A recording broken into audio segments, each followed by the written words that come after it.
Many of us have had the chance now to really dive into Baldur's Gate 3, and there is a lot to like here. Larian have been creative, they've implemented the D&D systems extremely well, and they've been able to do so while still prioritising their strengths. Today I want to dive into all my thoughts on Baldur's Gate 3 and really address the question, is this a brilliant video game first and foremost, given that the D&D adaptation side of this comes secondary for me. Let's jump in and see how it's all looking. Hi, Stelden here. I started playing this game from a fairly neutral perspective. I love the original Baldur's Gate games, but I also really love the Divinity titles, and I probably like them for different reasons. I love the content, the story, and parts of the combat in Baldur's Gate, but I really love the creativity and the endless options that the combat provides in Divinity. For this reason, I was pretty open to a Baldur's Gate 3 by Larian. In a perfect world, sure, we'd get a genuine, faithful follow-up to the BioWare series, but I pretty much extinguished any hope of that happening in my head around 10 years ago. So seeing the Baldur's Gate 3 logo pop up one day in that initial Larian trailer, that was more of a nice surprise more than anything. It was a nostalgia hit, I wasn't angry, I didn't have any personal expectations, I just wanted it to be good and not tarnish the legacy of the original titles. So for me, it's about trying to judge the game on its merits. I've got no specific loyalty to the D&D systems, Larian, or the Baldur's Gate name. I like all of these things. So for me, it's just about judging Baldur's Gate 3 on if it's a good video game first and foremost, and I think that is the important part here. My first impression? This is a fantastic role-playing game in the making. The second you dive in, you're greeted with some pretty awesome character creation, and it goes far beyond what I personally care about in terms of appearance selection and the visual side. For me, it's all about the gameplay aspects, choosing a race and class that I feel lines up with what I feel sounds interesting. And even in early access, which doesn't have all of the available options, they've still delivered here. Races like the Tiefling, Githyanki, and the Drow ensure you aren't just getting the typical sword and sorcery experience, there's way more depth beyond all that. Backing that up, for some races or at least sub-races, you'll even be making choices and picking skills before you've even moved to the class screen. So I think they're really going all out with this, and they're doing a great job with the amount of choice offered to you before you even get into the game world. In terms of classes, it's harder to paint a full picture of what we're going to get at launch, but they're doing a serviceable job. There's great classes to pick from, particularly if you focus on the magic side of the game, and the good news is you're going to basically have a full party within an hour or so of playing, so you can pretty much plan your character around your party composition, meaning you can really experiment with your character. You're not going to have to worry about certain skills not being available to you for a while. You're going to have most of it all at the start of the game or within the first hour or so. Now I want to focus on the core content of the game with this video, and that is because this game, it's not finished. If you go through the negative reviews on Steam like I have, you'll see that a lot of them point to things like the game being buggy and character animation being janky. Now all of that is absolutely true. I've had a few crashes, I couldn't even get into the game to start off with. I had to do a bit of troubleshooting, but I'll tell you what, I didn't give a toss. And that's because Larian already made it clear that this is what we were going to be getting. On top of that, an argument's been going around about them charging full price for this and it not really being fair. But the way I look at it is if you go into this early access, you're pre-ordering the game. Now I don't know about you, but I'd rather pre-order a product that allows me to dive in and see exactly what I'm getting, rather than a pre-order in which the company promises a whole bunch of stuff and I've just got to take their word for it. Case in point, Vampire the Masquerade Bloodlines 2. Now they've been selling editions of that game for over $100 for what feels like years,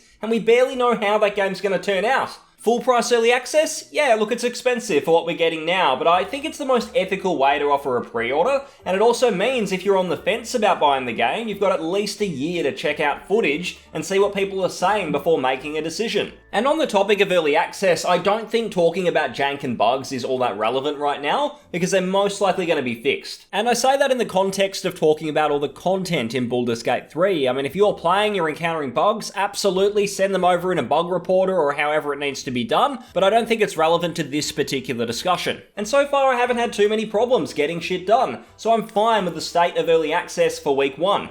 Getting back to the core of the game, the intro throws you into the meat of the story, which sees you, the player character, as well as a bunch of other people having been taken captive by mind flayers. You're on this massive ship of theirs, and thanks to a timely battle that takes place between Githyanki's soldiers, as well as the ship itself, you manage to free yourself, which sets up the start of the game and your adventures in Faerun. The intro itself is clearly designed for people with not a lot of experience with Dungeons and Dragons. You go through a couple of pretty much unlosable battles, you learn about some of the new mechanics like the jump, and if you're more of a Divinity player, the jump is kind of like the teleport, which helps you to navigate these isometric areas a little bit easier.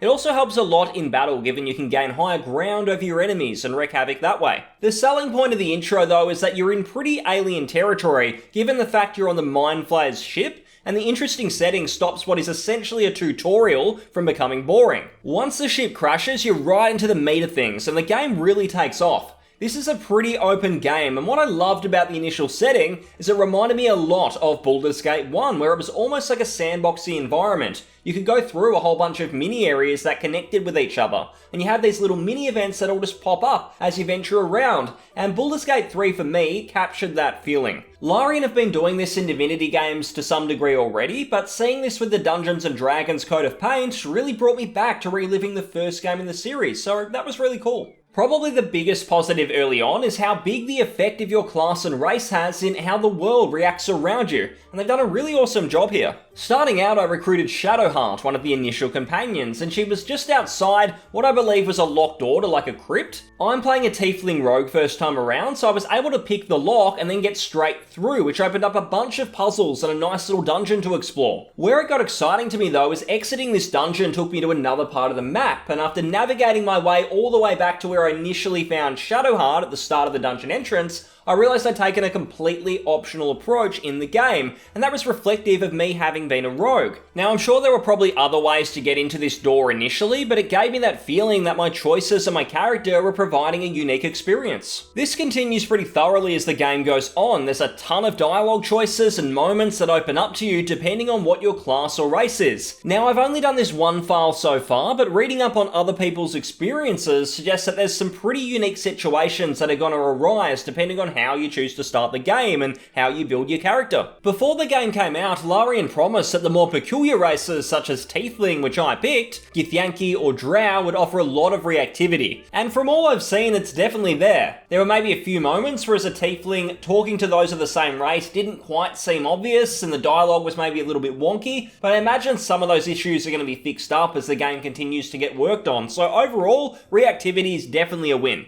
Now the environments themselves, they've all looked great. They're very true to both Larian and also the D&D setting, but there is a side of the game that I think may be holding Larian back just slightly. What I'm talking about is Larian trying to distance themselves from Divinity this time around, and appearing more AAA so to speak. The way they've tried to do this is firstly by having it so when you speak to a character, you actually transition to a zoomed in third-person camera kind of option that you've probably seen in some of the footage going around. So what they're doing, it does work most of the time, but I do worry that Larian's creating a lot of unnecessary extra work for themselves, which I hope doesn't start to impact the overall quality of the game as we get into Act 2, Act 3. Making it so every single NPC discussion has you zoomed in talking to them sounds absolutely great, but I don't want it to result in them having to cut NPCs or lower the scope of Baldur's Gate the City when we eventually get there, so they can keep this feature consistent with every character. I do think they may want to consider just leaving some of the conversations with an isometric viewpoint, and saving the change in camera trigger for the more important NPCs. That's literally what the original Fallout games did, and I did think it made those notable NPCs all the more distinguishable and special. So I'm not trying to pick on this feature, it's certainly ambitious, but I do think it may be a little too ambitious for a game of this scope,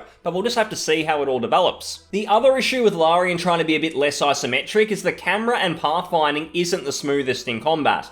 It's not a huge issue, but there's some work to be done here to make the combat environments feel as good as they did in previous games. So in saying that, I think now would be a good time to touch on the combat. Now, of course, combat itself isn't completely of Larian's own making. This is a D&D system overall, and while that comes with some great benefits, such as a very rich magic system and classes with plenty of depth, I do think the one action per turn nature of the combat mechanics may get on people's nerves after a while. As far as I can tell, Larian have done their best to inject their style into the combat system, meaning you're still going to be able to use poison arrows, flame arrows, and some of those staples that you'll remember from their previous games. But the lack of action points that enable you to finish a lot of easy combat encounters quicker will be noticeable in long, simple fights that feel like they're dragging on unnecessarily. I do think the combat will feel rewarding in tough encounters where the well-crafted Dungeons and Dragons rules can really shine though, so we'll see how it all looks as it all progresses.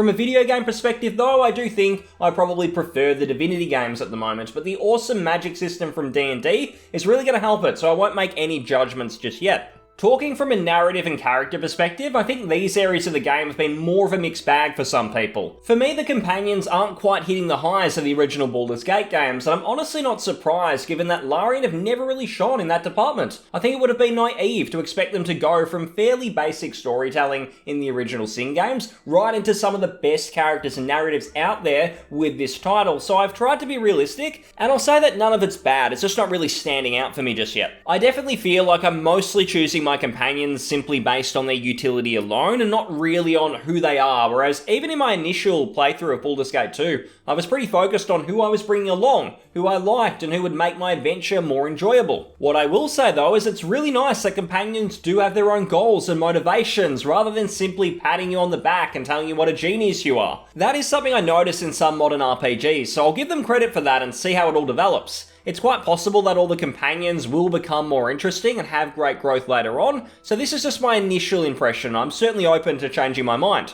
If I had to give some genuine criticisms, I'd be looking mainly at the UI and the free camera. The UI itself is a bit of a mess, but I imagine they'll be spending a fair bit of time on it, so I'm sure this isn't what we're going to be getting at launch. It's just not very efficient when it comes to navigating, so look, it's not the end of the world, and I absolutely think they're going to improve it. The free-flowing camera feels the same, it doesn't really add anything to the game, rather than just seemingly being another way to break out of the isometric stereotype. I really think they should consider just going back to what worked in Divinity. Overall, Act 1 feels great. The combat's smooth, the world feels awesome, and true in some ways to old Baldur's Gate along with the D&D setting in general. I think the reactivity based on your choices are all brilliant, and overall it's a really great D&D adaptation from Larian, and I've got no doubt when all is said and done, we're going to be looking at a great CRPG, regardless of if you feel it lives up to the original Baldur's Gate games. Looking ahead though, I worry a little about the Larian framework in how they've approached developing the original Sin games. In both of those titles, the first act always felt the most fleshed out and exciting, and the game started to feel a little bit more unfinished the further you progressed. Now, credit to Larian, I know they did go back and they did some patches for original Sin 2 to kind of fix some of those problems, but I really hope they don't go down that road with Baldur's Gate 3 and we get a great experience for the whole game from the start.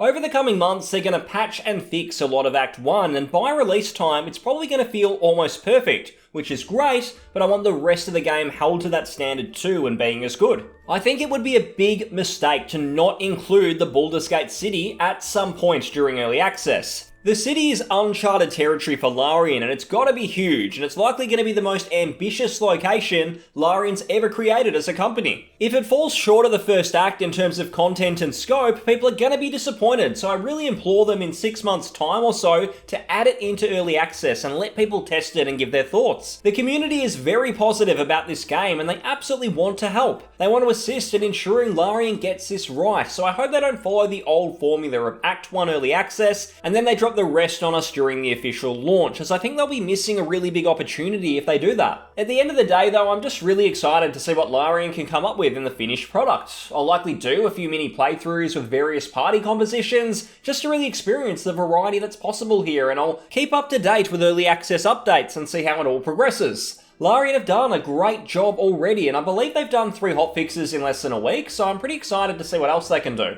If all goes well, I'm certainly hoping for October 2021 for the full release, and early access has absolutely validated my purchase, and I'm really happy with the game so far. Despite everything that I've said, I do want to clarify that early access isn't going to be for everyone. There is some jank here. You'll get a few cutscenes that go a bit wonky. I had a character last night go flying across the screen while I was talking to her. So if those sorts of things just kill the immersion and you're not really interested in kind of testing everything and seeing how it kind of all plays out, then I'd advise you to still probably wait until next year when I assume we're going to get the full release. That is perfectly fine for someone who prefers to just go in fresh, experience everything, and then kind of be done with it. They don't want to follow the development of the game. That is completely fair enough.